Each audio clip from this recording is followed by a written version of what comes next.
great to be here. I have the, obviously, honor of presenting and hosting this panel.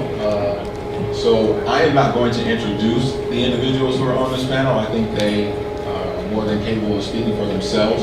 So one of the primary goals of being a moderator is to not dominate the conversation, but to allow everyone to participate. So as we go through a series of questions, and if you all have some questions, by all means raise your hand, and I'll try to open the floor up so we can have a dialogue back and forth.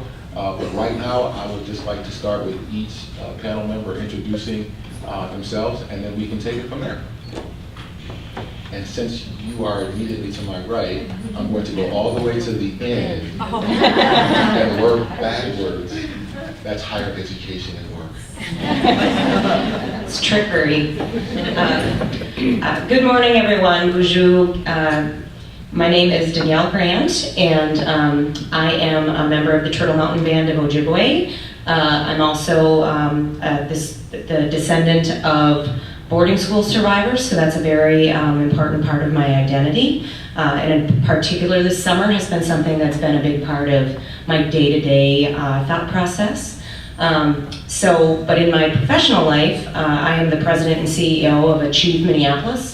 Achieve Minneapolis is the strategic nonprofit partner of Minneapolis Public Schools. We serve as the foundation for MPS, and we raise about $3 million a year to support district priorities. We also provide career and college readiness programming to about 9,000 Minneapolis high school students a year, including the Step Up Summer Jobs program, which many people may be familiar with. We've got about 1,600 kids working at paid jobs this summer with 200 private employers.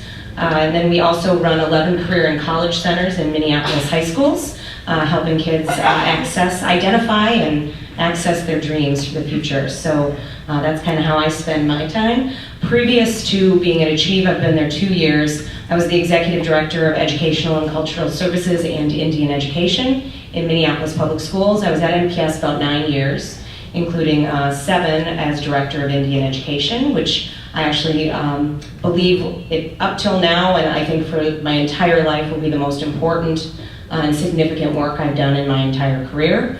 But when I left the district, I was overseeing about 7 departments.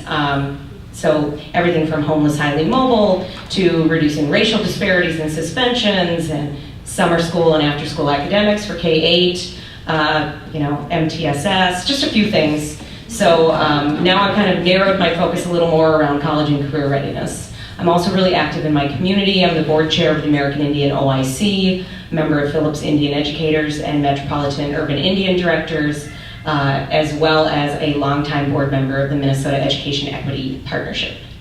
Good morning.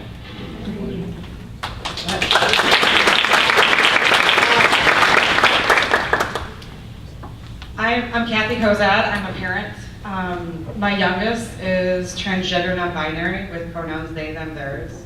They just started kindergarten this year, and so I'll be very much speaking from what it's been like to the scary moment when my child started kindergarten and what that type of trust fall was like. We're in Edina Public Schools. I'm actually a product of Burnsville Public Schools, and I'm really happy to be here. My background is engineering, so forgive me if I tend to be a little direct. I tend to that, I understand. And I'm just thrilled to be here, thanks.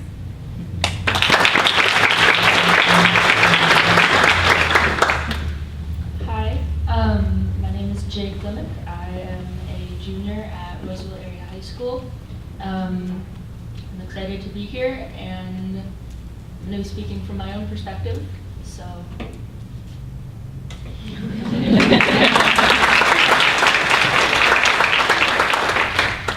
Good morning. I'm George Homeland. I am a professor. I have to say professor because I'm not exactly sure what that means. I'm a professor at Minneapolis College of Art and Design, which is a little art school in Minneapolis, just across the river. I teach in the liberal arts department there.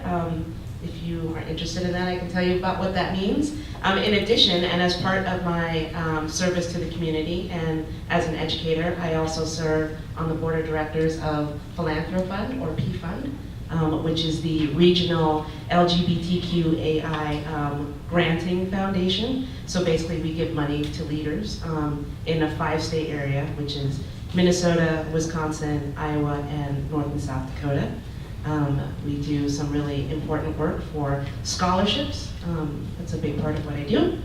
And I am here today mostly to listen to your stories and to thank all of you who are educators, especially if you are a K-12 educator or affiliated with education in some way that gets students into my classrooms. I'm very thankful for that and really happy to be here. So good morning.